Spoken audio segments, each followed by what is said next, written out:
Hello. Talking personally with me today is a lady who 9 years ago suddenly became a public face in circumstances of deep personal tragedy when her husband, Britain's ambassador to Ireland, was assassinated near Dublin by the Provisional IRA. Since then, Jane Ewart-Biggs, created a life peer in 1981, has rebuilt her life with courage and determination. She's a very active member of the House of Lords, where she's a Labour Party spokesman on home affairs. And since last October, she's been president of the United Kingdom Committee of the United Nations Children's Fund. You are, in fact, Baroness Ewart-Biggs of Ellis Green in the county of Essex. How did you come to choose that title? Well, it's a pretty baffling moment when you're suddenly asked what you'd like to call yourself. So I thought long and hard.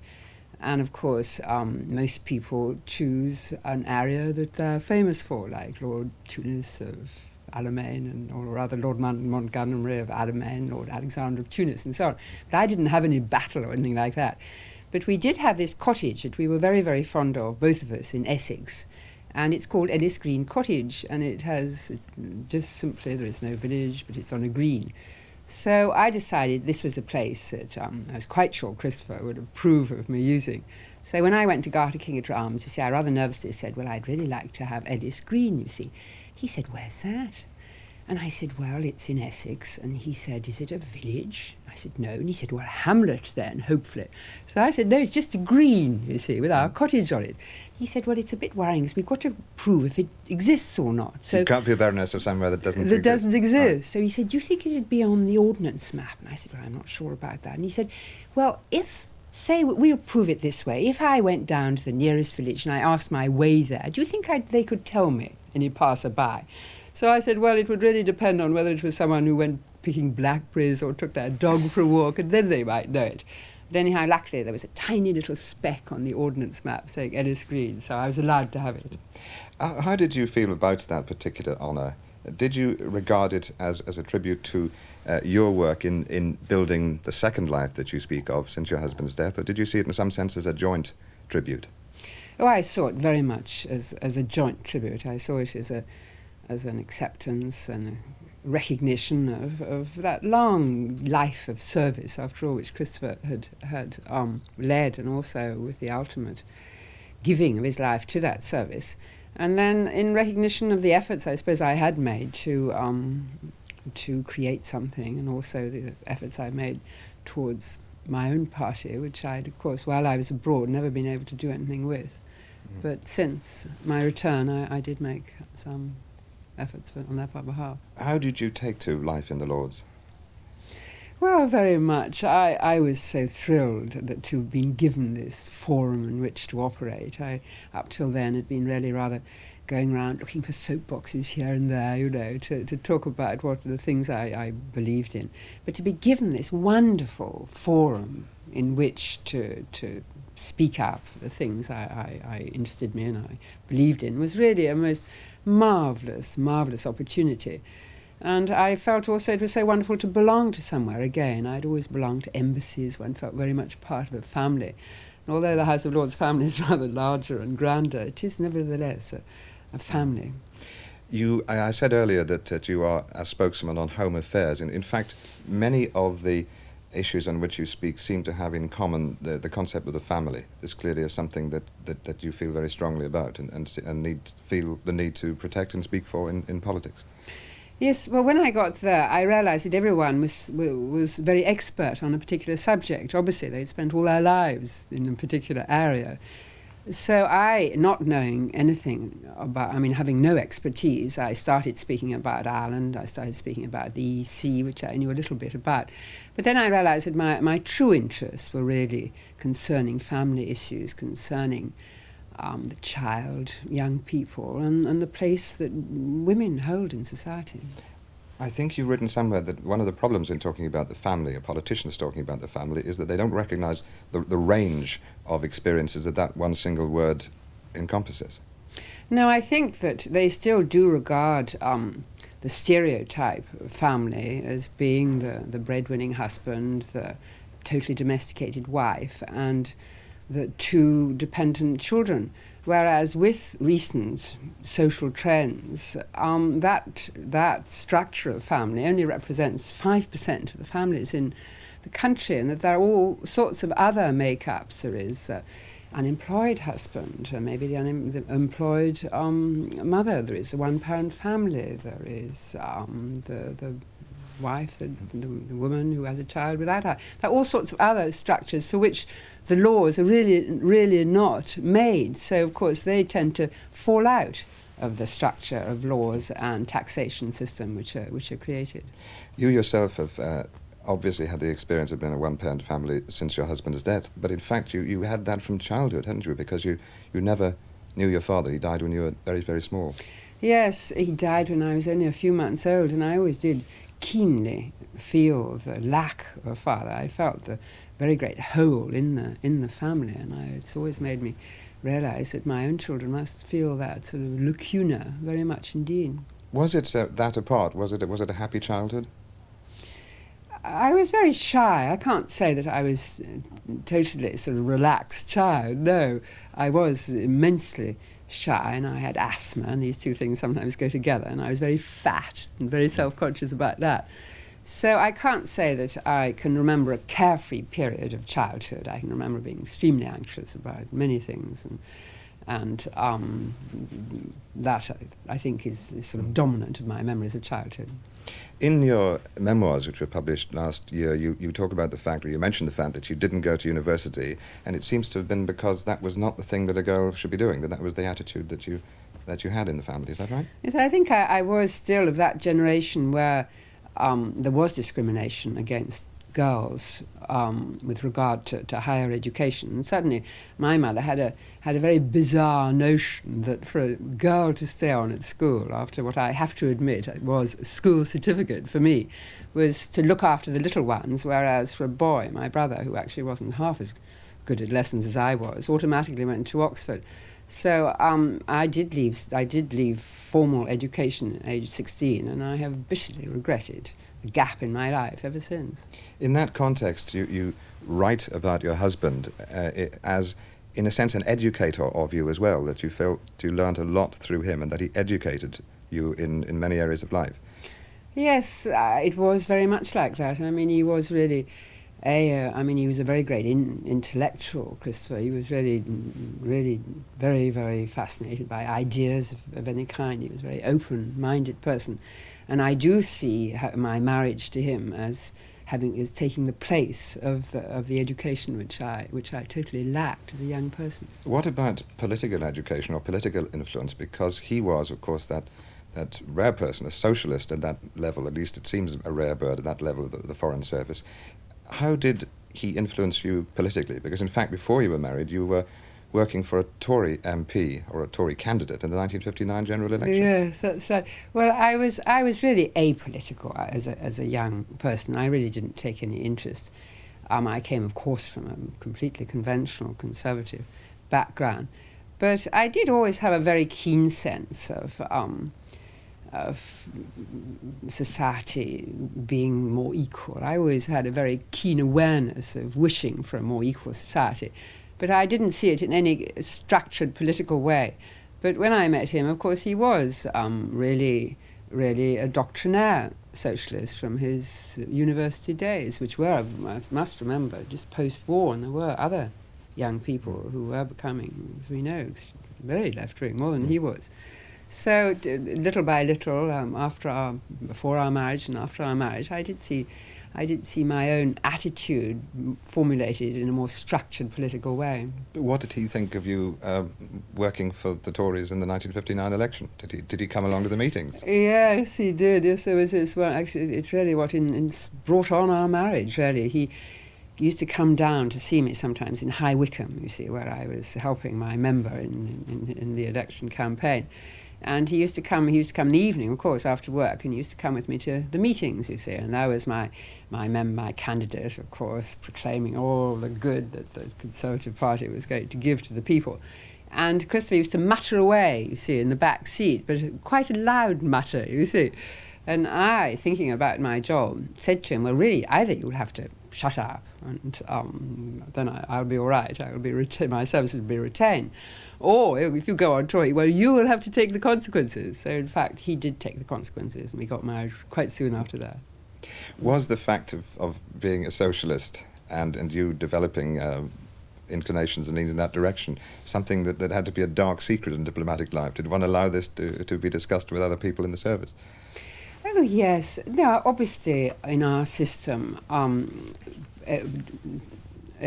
foreign servants and civil servants work for whatever government is in power, and they do it with complete loyalty. And there are very few political appointees, indeed none, as there are, of course, in other countries. So one isn't allowed to, I mean, one votes, of course, as one thinks best, but one isn't allowed really to publicly announce one's political alignment, but one is allowed attitudes and ideas. And certainly our interests made us know an awful lot of the French socialists, and who now, of course, in power, because we liked exchanging ideas with them of how they saw society being run on a socialist basis, and liked to exchange our own ideas. So one certainly would be allowed to veer towards the kind of politics one believed in. How did you get on in the, what I can call loosely, the diplomatic aspect of diplomatic life? I get the impression that you sometimes worried him by not being the most discreet of people. Well, I was a very, very loyal, supportive wife, that is for sure, and I really enjoyed it all. I mean, to me, I had no career to give up, so I was making no sacrifice like many of the young wives are now. I really thought that it was politics and people and parties and these three things I liked very much and was very interested in. So I entered into it perhaps with too much enthusiasm, as he saw it, and indeed being very discreet in the face of great provocation, because you can imagine some of the people that enter into diplomatic drawing rooms are not really the most tolerant and balanced of people. Some of them are terrible snobs. Have you any particular memories of people who were a considerable trial to you in that respect? Well, yes, I remember one evening when it was actually a very, very grand dinner. It was at Versailles, and you can imagine the grandeur. And we were all dressed up enormously, and I was sitting between two men, of course. And one of them had totally ignored me right through dinner. And I talked to the other one, or I hadn't talked to anybody, you know. And finally he turned to me with a really glacial look, and he said, well, madame, and what do, you see? So I was so fed up by that time. I said, well, I'm in the restauration, he said. I said, so he looked absolutely panic-stricken, thinking, God, this woman runs a restaurant. I'm demeaning myself sitting next door to her at this grand dinner, you see. So very nervous, he said, oh, where is it, you see? So I let him agonize for a bit longer, and then I let him off the hook, and I explained that, in fact, I ran a little hotel restaurant for my husband, who was a minister in the British Embassy, and that cheered him up again. How difficult did you find it to balance the demands of the hostess, the need to be politically aware and politically sensitive, and the need to bring up 3 children in a nomadic life? Well, it was a very, very difficult. I mean, wives in the diplomatic service really are split down the middle over this, and they have a really a very, very great dilemma sometimes whether to concentrate completely on their husband's life and profession, or, of course, to be with the children in times of trouble and go home to them and so on. But we kept our children with us because we felt in that nomadic life it was even more important to keep this family unit intact, and we never had actually believed very much in boarding schools. However, the children never take to diplomatic life. I mean, they feel their home is not their home. They feel all these people crowding in all the time who they know are not really their parents' friends. And I remember, and our children all reacted in different ways, but I remember my younger daughter, who was a very definite, very resolute child, And she used to try and pretend it wasn't happening, and she used to come into the crowded drawing room with 100 people with the drinks, you know. She totally disregarded them, came straight to me and would ask me for help over her homework or whatever. And one evening, and all the French guests used to try and make up to her and smile at her and try and, you know, sort of suck up to her. She'd take no notice at all. However, one evening, there was a very wily French diplomat there who said, "Now, don't worry, I'm going to make Kate smile, Lucy." So, sure enough, 5 minutes later, Kate came back to me, wreathed in smiles, you see, looked as happy as anything. And we all said to him, "But what did you do, Luke? What did you say to her?" He said, "Oh, I didn't say anything. I just slipped 20 francs into her bedroom slipper." Yes, you say of your time in France that you never had it so good, that was the best period. Could I turn to what was obviously the darkest chapter of all, which is the time in Ireland? Initially, what did you feel about the Ireland posting and of the risks involved? Well, I didn't think anything at all of the risks involved, because one really doesn't when one's embarking on a new life. But I was really very influenced in my attitude towards going to Ireland by my attitude towards leaving Paris, which I found really heartbreaking. I'd become so much part of the life there, and I really couldn't believe pulling up routes. I just couldn't see how we could pull up those wonderful routes there. However, when we got to Ireland, I am really quite an adaptable person, and I did immediately settle down. And even in those 3 brief weeks, I had already got everything going, set up the home again. I'd even started talking to some people about having some kind of a fundraising event at the house for some charities. So although it was only a few weeks, 3 weeks, I had actually embarked in it. But the security side, apart from being surrounded by guards, I hadn't really thought of seriously, and nor indeed had Christopher. There wasn't time to. After he was killed, and no one who ever saw you then will ever forget the way that you were able to say, "I have no bitterness in my heart." And I still don't know how you managed to say that. Well, I think my objective really was to try and explain what he wanted to do there. And because the whole terrible, I mean, this brilliant man, just the sort of waste, the sort of vandalism really of removing this marvellous human being for nothing. I mean, for nothing. So my first thought, and I didn't look very far ahead, I don't think one does in those circumstances, was what can I do to show what he wanted to do, so that won't be wasted anyhow. At least they'll know what he wanted to do towards making a better relations, greater trust between London and Dublin, in order to embark on this enormous job of creating peace in Northern Ireland. And after all, I mean, for a diplomat to create peace through negotiation is the highest motive of his career. So I wanted to explain that, and it was for that reason that I made this short television broadcast, which in turn brought me very much into Anglo-Irish affairs, which I hadn't really intended at all. Yes, you've been very active in that field ever since, and again one wonders whether the thought has crossed your mind, should I really bother, should I really carry on with this? It was a country that you hardly knew at all when it happened, and yet you've continued very actively. Yes, but it's a very deliberate movement to carry on in another way, of course, the work that he would have done, and also to carry on supporting the forces of peace over there against the forces of violence. And I think this is something that I shall want to do for the rest of my life. Has it helped you, this active involvement in Irish affairs, has it helped you, do you think, to rebuild your own life and get your own strength back? Well, I don't know. No, there have been some very painful moments. I mean, to talk and discuss and provision IRA for me is a very emotive thing, as you can imagine. But I realised that I either had to do that or not enter into the Anglo-Irish field at all. But I don't know about really helping me. I mean, it certainly helped me to be extremely active and feel I'm at least trying to do something. And that was one area that I certainly have tried to do something. You said that you've written that in your efforts, as I say, to rebuild a life, to get on with the second life, you had to find a way, and I think your phrase was, how to think about Christopher. In other words, to have the memory in a fashion that you could handle.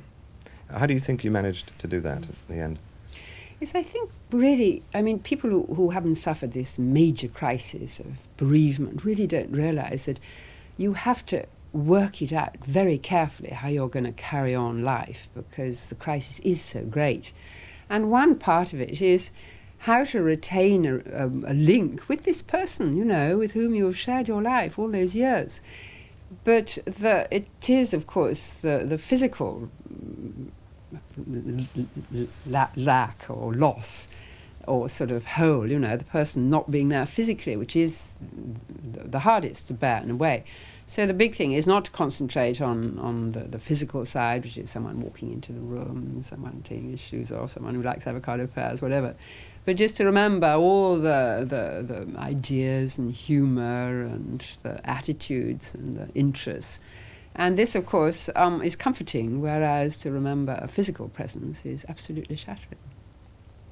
In the areas of your life which we haven't covered, one, of course, is the UNICEF work which you've taken on in the last few months. Is that perhaps the kind of work which combines, in a sense, is UNICEF as an operation, as an international agency, the political and the diplomatic elements that you have learned over the years? Yes, I think it is rather that. And also, I do consider myself really a complete internationalist. I could only be that, I think, having lived that life. And also, I do have a sort of old-fashioned idea that we're all members of a world community. I know it's become a bit old-fashioned to see it that way. And also, I am very interested in young people and the place of women. So this all conspired to make me feel that I would very much like to accept this position that they offered me of being president and to involve myself as much as I could with their work. How important do you think that the work that you do in the House of Lords is in the total political system or the total political world? How important is Parliament in your terms? Well, speaking of the House of Lords, I think one can really see it in two very different ways. One can see how the House of Lords serves the country in its present structure, in its present it is a very great anachronism, really, when you think of a non-elected House with hereditary peers in the latest 20th century.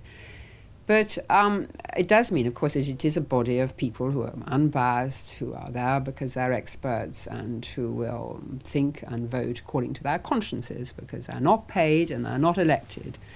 But if you see it from the other point of view of working there, and I am a serious working member of the House of Lords, it isn't at all convenient because, you don't get paid, and therefore you can't have secretaries and people to help you and so on. You have to do it all yourself. And secondly, through this very incongruous structure, it means that the voting system is really very, very frustrating. If a vote is later than sort of 7 o'clock, well, then the government will win it, and if it's before, well, then they might be beaten. So it is a very haphazard system, and to work in it and wish to be an effective, efficient member of it is really very difficult. But do you find that you can do more, perhaps, in some of the causes that you're concerned about, which have to do with young people, which have to do with family, through the various agencies outside Parliament which are involved in trying to help? Yes, well, this is very much a case. When I realised really how the family unit is getting so fragmented, is so broken up, and the extended family hardly exists anymore, the nuclear family is broken up. Well, then I realised that those who didn't fit in to that 5% of stereotype families were really being looked after an awful lot by these enormous number of voluntary organisations that have sprung up really over the years and which are run really very professionally. And I realised that the way also of knowing what's going on in the community is to do it through these organisations that represents the interests of certain factions. The one-parent family, the National Council of One-Parent Families is an obvious one. They represent a group who are really underprivileged, who are really under strain, who are really not dealt with by our system at all, are outside our system. So I try and find out what's happening through the one-parent families, and then I try and represent what they think in debates in the House of Lords. And I see this quite a good way of trying to keep in touch with what's actually happening in the country. Could I try and put together, finally, your political concerns, parliamentary concerns, and your personal views? We've been looking back, and obviously you're a person who does that, but you're also very much a person who looks forward. What do you think now, in personal terms, what for you are the most precious things, the most valuable things in life? Well, that's very, very difficult, isn't it? I mean, I think I shall always continue to think of my children as a centre of life. I have moved very much away from a domesticated life to a professional life, but nevertheless I do think that the children are the centre of everything that I think is important. But I do feel, having embarked, as I say, in this outer life, that there is really so much to be done for, especially, as I say, for the family and for the place of women in society. Not from a strictly feminist point of view, but just I would like to do a lot to try and help women have a wider choice of what they can do and not be constricted, as they have been before, to contributing to the community simply from within the home. So I do see this as something I'd like to do, both inside Parliament and outside, but keeping my children, as I say, very much as the centre of my life.